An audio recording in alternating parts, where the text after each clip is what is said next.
بسم اللہ الرحمن الرحیم۔ 12ویں روزے کے وظائف۔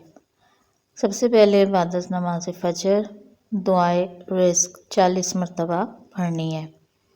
اللہ لطیف بعبادہ یرزق من یشاء وہو القوی العزیز۔ بعد نماز ظہر اول رکوع سورہ بقرہ جو ہے وہ 11 مرتبہ پڑھنا ہے۔ بعد از نماز عصر درود ابراہیمی 47 مرتبہ پڑھنا ہے۔ اب بعد از نماز مغرب سورہ بقرہ کی آخری 2 آیات 11 مرتبہ پڑھنی ہے۔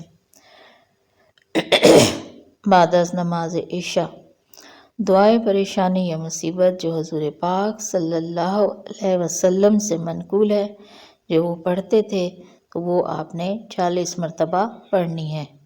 یا حیو یا قیوم برحمتک استغیث۔